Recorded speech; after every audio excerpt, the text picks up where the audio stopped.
The glasses touched and my mother's voice held the room like a ribbon pulled tight. We have decided to cover $90,000 for Clara's master's at the London School of Economics tuition, rent, and airfare. Forks paused. Someone at the far end said, "Incredible," as if we were closing a deal. Clara looked at me, wide-eyed delight, trying to look humble. "It is such a relief. Nora, now I can focus on research." My father nodded toward her. "Focus is the point. Returns require focus." I kept my tone even. "Did anyone want to talk about my program at Oregon State?" My mother did not look at me. "You made your choices. I asked for a conversation." I said, "You asked for money." She replied, lifting her glass again. $2,000 would help with the deposit. I said, "I can pay it back within the semester." "Stop," my father said softly. "We are not doing this at the table." Clara set her napkin down, voice careful. "Maybe we can figure something out later." My mother's smile did not touch her eyes. "There is nothing to figure out. We support the child whose work elevates the family. This is how responsible people allocate resources. So the answer is no." I said. "The answer," she said, "is that you do not deserve help." Chairs scraped. Someone coughed. The heating vent hummed like it had something to add. I took a breath that did not shake. "Say it plainly, Mom." She tilted her head. "You heard me." My father cleared his throat. "Nora, this decision is not personal. It is entirely personal," I said. He stared at the centerpiece as if numbers were hiding in the flowers. "We put money where it grows." "On Clara," I said. "On outcomes," he corrected. Clara's voice went soft. "Nora, do not make this harder." I looked at her hands, perfect nails against linen. "Congratulations," I said. "Truly." She flinched at the distance in my tone. "I did not ask them to. You did not have to," I said. My mother's smile sharpened. "Let us not turn a celebration into a complaint." "I am not complaining," I said. "I am hearing you." "Hearing is not the same as accepting," she said. My father folded his napkin into a precise square. "You are welcome to prove us wrong." "I already have," I said. He glanced up then, brief and annoyed. "By tinkering, hobbies do not compound." Clara leaned toward him. "Dad, please." My mother set her glass down. "Enough, Clara. Tell them about the faculty mentor who called you exceptional." Clara inhaled, eyes bright. "Professor Lawton said my proposal reads like a roadmap for systems reform." "Which proposal?" I asked. Clara blinked. "The sustainability one. The one I drafted in February." I said. Silence dropped like a glass set very carefully on stone. My mother answered for her. "I refined it. It needed polish." "You forwarded it," I said. "We are a family," she said. "We share what we build." "I built it." I said. "You built a draft," she said. "Clara builds an image people recognize. The world is moved by what it sees." My father's voice returned to calm. "We are done discussing this." "I agree," I said. My mother lifted her glass a third time. "To Clara's future. To Clara." The table echoed. I raised my water. "To clarity." Clara stared at me, searching for the part of me that used to soften first. "Please do not be angry." "I am not angry," I said. "I am finished." My father looked at my mother. "Let her have her mood." "It is not a mood," I said. "It is a decision." My mother's chair creaked as she leaned back. "And what decision is that?" "That you have been very clear with me," I said. "I will return the favor," meaning she asked, meaning I will not ask again, I said. She nodded, satisfied. "Good. Then we understand each other." "We do," I said. I folded my napkin and set it beside my plate. The motion sounded louder than it should have. Clara whispered my name, but I did not look down at her hand on the table. My father said, "You are leaving before dessert." "I do not need dessert," I said. "You never did," my mother said, as if it were praise. I stood, Congratulations, Clara. Her mouth trembled. I want you there when I leave for London. I already am, I said. Just not where you expect. My mother waved a hand, dismissing the puzzle. Close the door gently. I walked to the hall, lifted my coat from the chair, and slid my arms through the sleeves. In the mirror above the console, I saw all three of them in a neat reflection. My mother glittering, my father composed, my sister shining because someone else held the light. Clara called after me. Text me when you get home. I opened the door. Take care. Clara, my mother added, grow up, Nora. I am, I said, and stepped into the night. When I was 8, birthdays came with bus rides. My sisters came with speeches. Clara's cake always had sparklers. Mom stood behind her, camera raised, saying, "Our little star." Dad laughed like every spark belonged to their future. When it was my turn, the candles were plain. Mom handed me a bus pass and said, "Independence is the best gift." I remember nodding. The word independence sounded like a compliment until I learned it meant alone. At school, Clara joined the debate club. Mom pinned her ribbon to the fridge and said, "That's leadership." When I joined robotics, Mom wrinkled her nose. "That's not a path." Nora, "That's tinkering." Clara liked applause. I liked silence. Mom liked Clara. Dad would come home from work and ask, "How's our prodigy?" Clara would start talking, and I'd wait for him to turn my way. He didn't. When he finally did, it was usually, "You help your sister with her essays, good. Teamwork builds character." One night, Clara ran into my room, breathless. "Can you fix my phone before tomorrow? Mom wants me to show her the photos." I took it without a word, replaced the cracked screen with an old spare I'd saved from a school project. She hugged me fast, then ran off yelling, "Thanks," in the kitchen, I heard Mom say. "She's so resourceful, isn't she?" Dad answered, "Practical. Every family needs one." Neither of them said my name. Years later, I entered a local coding competition. The prize was small, a certificate, $50, and the feeling that I'd done something mine. When I showed Dad the certificate, he squinted at it in the sunlight. "Well," he said, "that's a start." Mom didn't ask what I built. She was helping Clara rehearse for a scholarship interview. That night, Clara's acceptance post flooded the family group chat. So proud of my daughter heading to the next chapter. My phone buzzed nonstop with messages. None were for me. I turned it face down and listened to the sound of Clara laughing in the next room. The next morning, Mom entered my room holding one of Clara's essays. "Could you proofread this before she sends it? You have a good eye for detail." I looked at her, at the framed photo on her phone. Clara in sunlight, me in the background, half out of frame. "Sure," I said. "Details are what I'm best at." She smiled, not hearing the edge. "That's my practical girl." Practical, helpful, independent, words that never meant loved.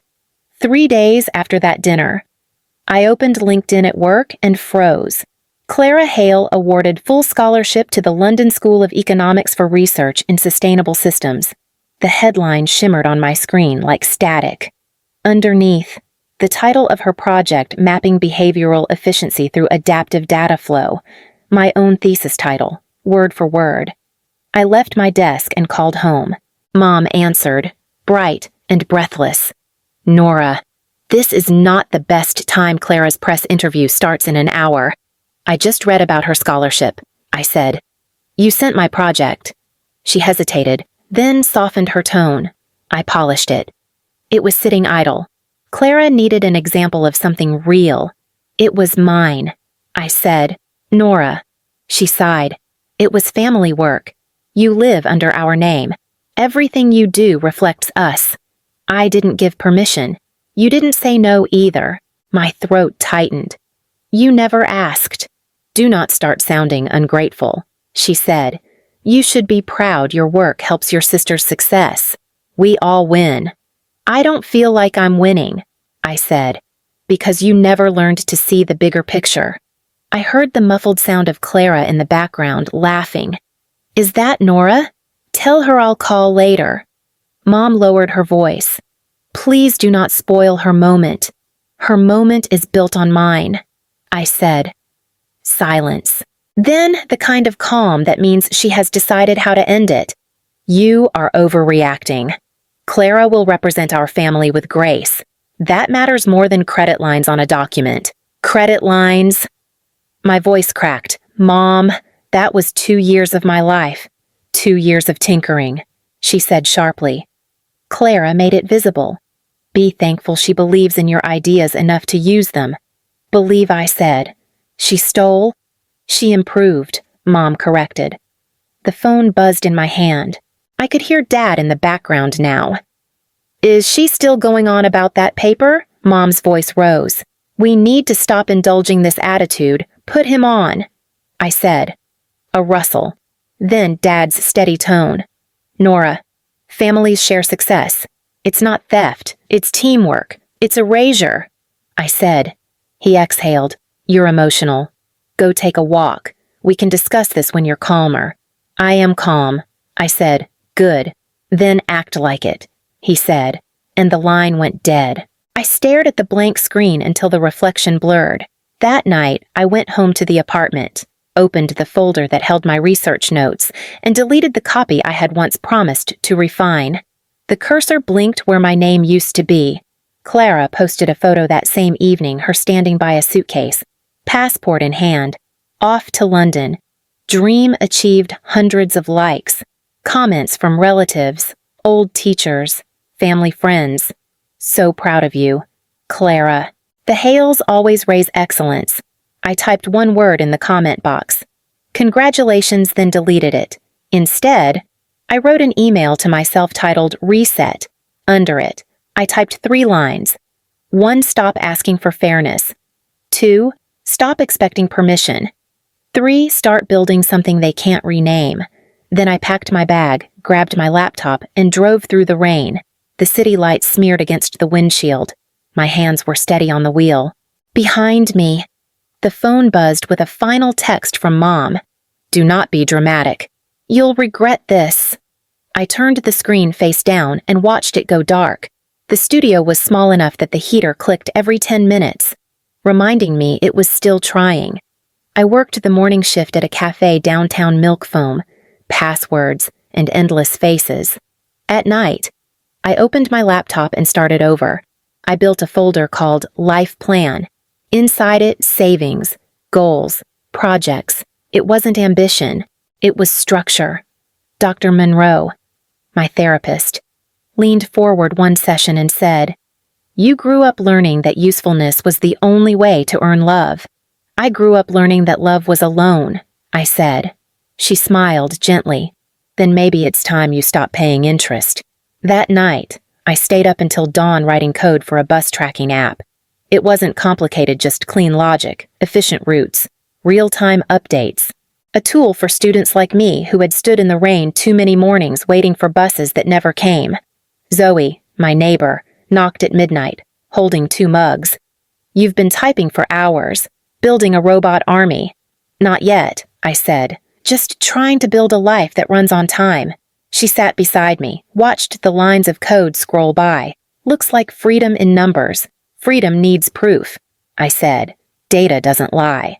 When the app finally ran without errors, I stared at the screen until the rain outside slowed. I thought of Mom's voice. You don't deserve help. And I realized I didn't need it anymore. By morning, the cafe opened with its usual chaos steam, chatter, and burned espresso. A customer complained about the Wi-Fi. I fixed it in 10 minutes. The manager handed me an extra $10 bill. You're a lifesaver, he said. I slipped the bill into my notebook, next to the words Life Plan. It wasn't much, but for the first time, it was mine, earned, unshared, and unnamed by anyone else. At Atlas Flow Systems, nights were quieter than mornings. 12 people shared the office by day, but after everyone left, it became mine. Julian Park stopped by one evening while I was debugging a loop. He leaned on my desk. You ever go home? This is home, I said. He glanced at the code streaming across my screen. You're building route predictions through weather variants. That's not in your assignment. It started as a fix. I said, now it's a pattern. Julian smiled. Patterns are how revolutions start. We tested the new module flow route on a small bakery delivery service. It cut their travel time by 20%. When the results printed, Julian whistled. That's not a patch. That's a system. I shrugged. It's math with purpose. More like math with revenge. He said. I looked up. No. Revenge wastes energy. This is reclamation. He nodded. Thoughtful.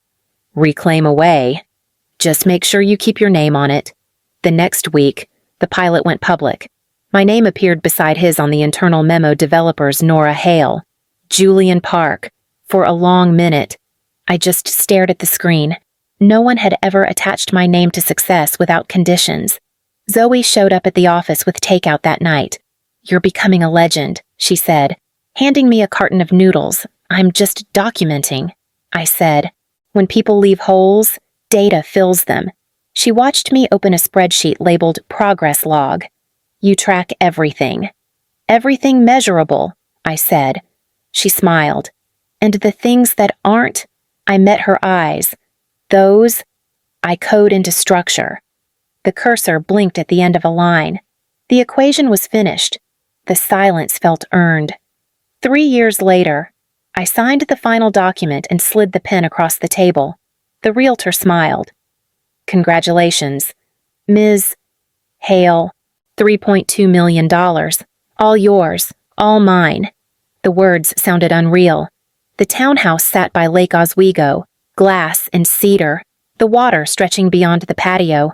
When the door closed behind me, the air felt untouched, waiting.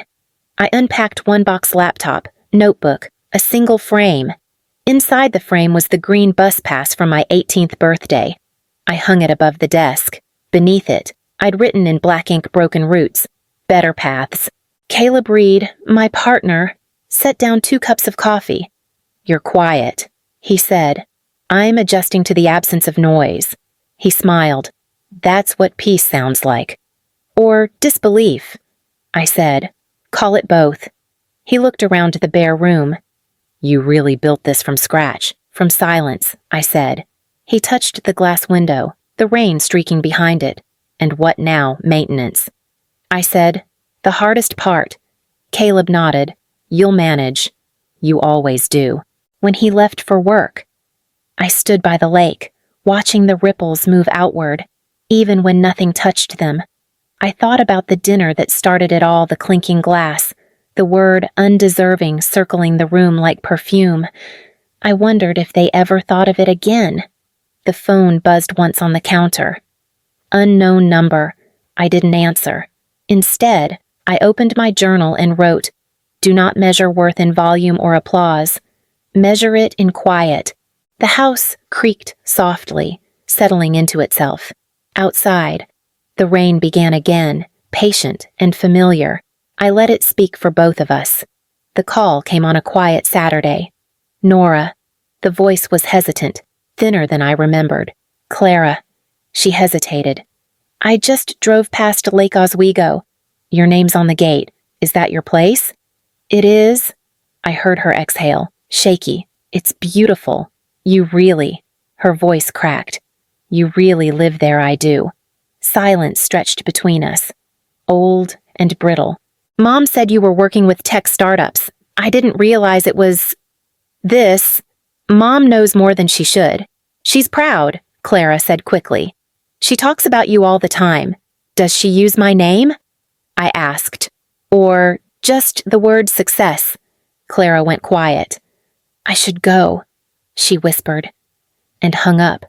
Within an hour, messages began flooding in numbers I hadn't saved in years. Mom, Dad, Aunt Louise, even Grandma. All with the same tone, polite panic. That evening, a courier delivered an envelope cream paper. My mother's handwriting. Clara's expecting.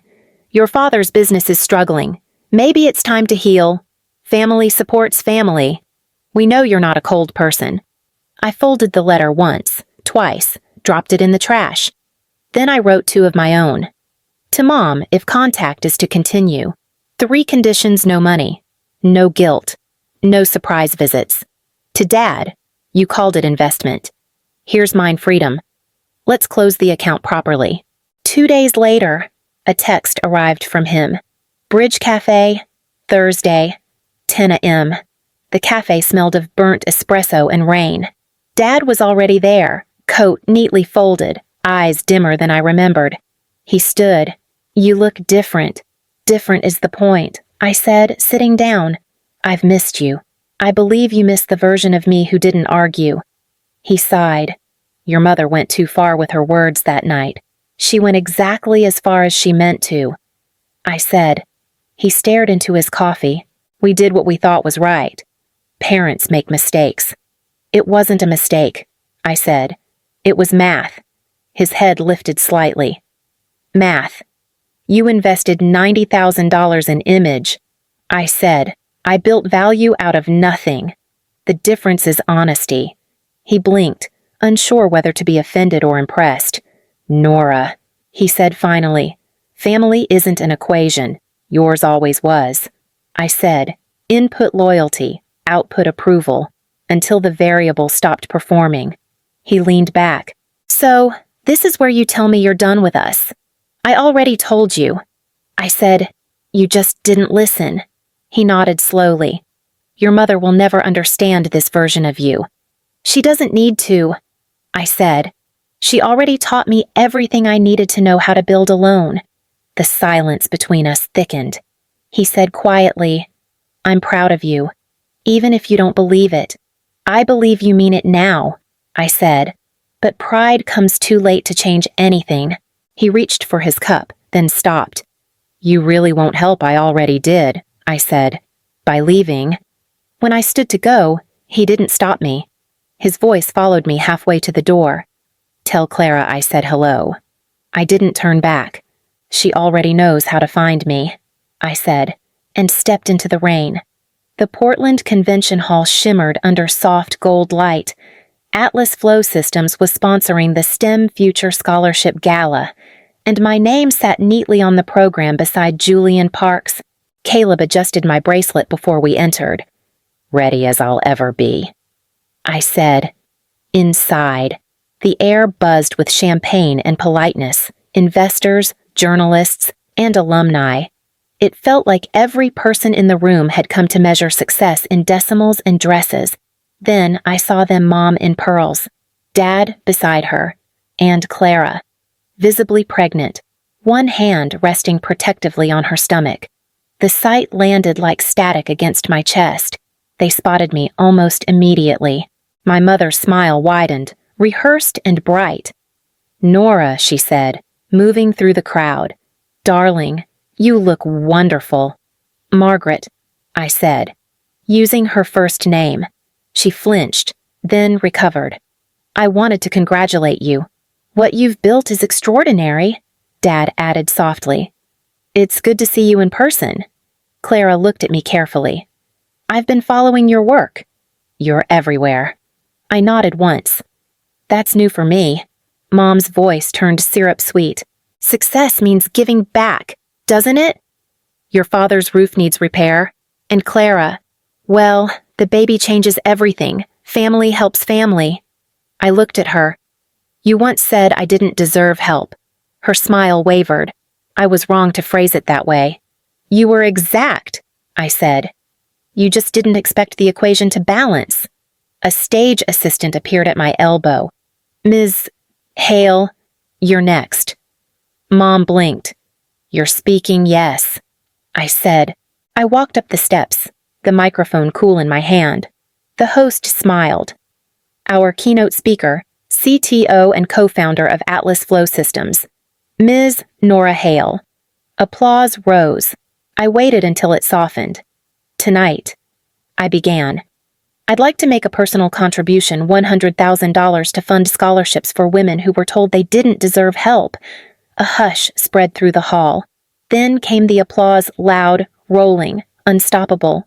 On the big screen behind me, The donation check appeared, the Nora Hale Scholarship Fund $100,000, in the front row.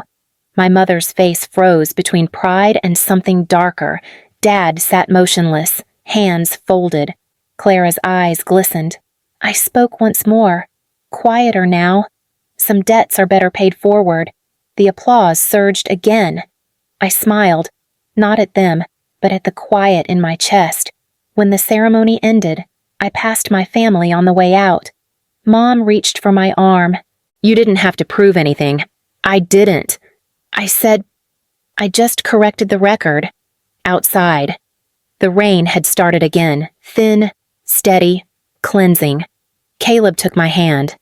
You okay, better? I said, looking up at the sky, finally balanced.